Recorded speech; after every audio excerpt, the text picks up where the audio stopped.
People of the Middle East, like people everywhere, are seeking a chance to contribute and to have a role in the decisions that will shape their lives. Leaders need to respond to these aspirations and to help build that better future for all. They need to view civil society as their partner, not as a threat.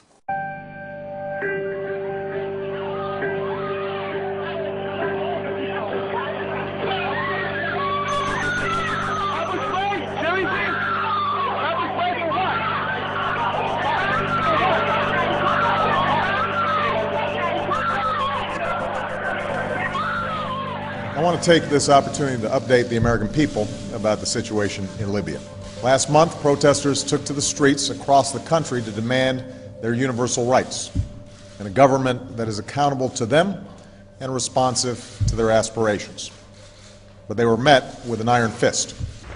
Freedom of assembly, freedom of expression, and freedom of the press. Come here, do you want to get arrested or no? Are pillars of an open and inclusive society. There is a clear responsibility by the Egyptian government to hold accountable those responsible for these attacks.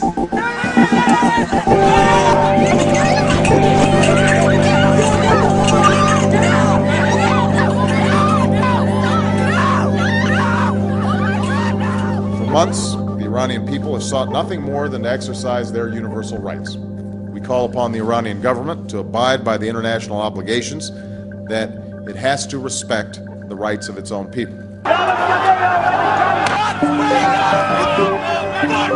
We call for the immediate release of all who have been unjustly detained.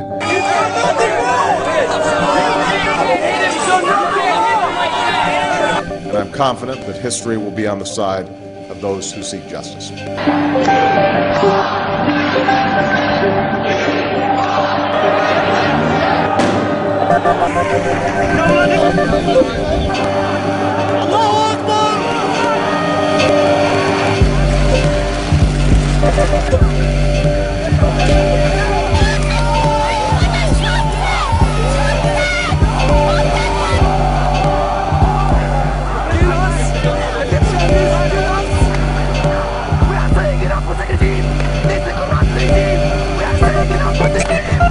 I will not stand by and just watch.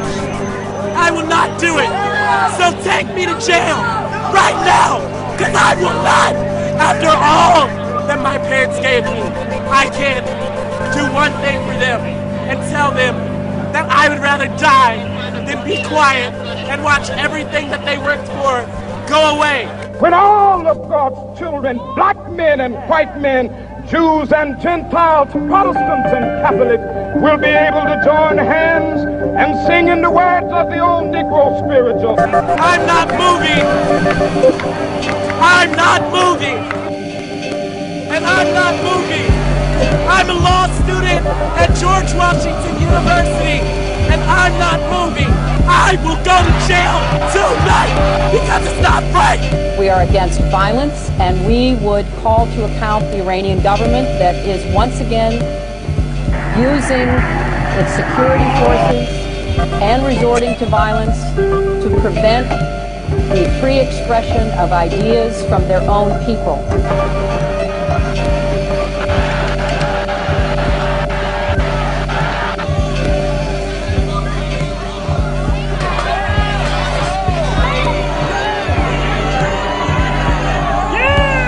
Instead of respecting the rights of his own people, Gaddafi chose the path of brutal suppression. Innocent civilians were imprisoned. I have not been read my rights. I have not been told why I'm being detained. We want to know the people who are in there. We want to know all their names, what they're being charged with. And in some cases beaten. You can't breathe, officer. Please get off his neck. I need my inhaler. A campaign of intimidation and repression began.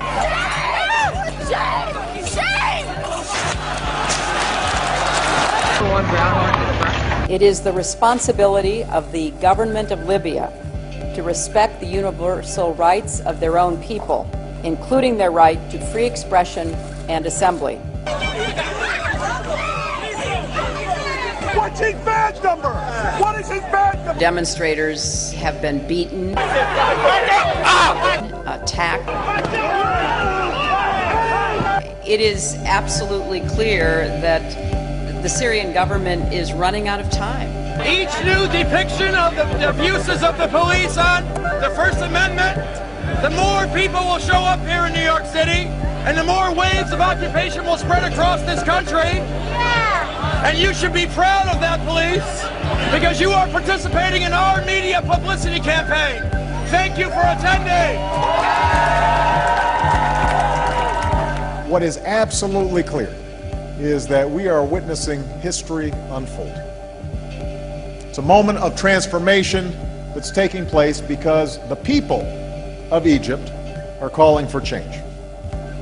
They've turned out in extraordinary numbers, representing all ages and all walks of life. But it's young people who've been at the forefront. A new generation, your generation, who want their voices to be heard.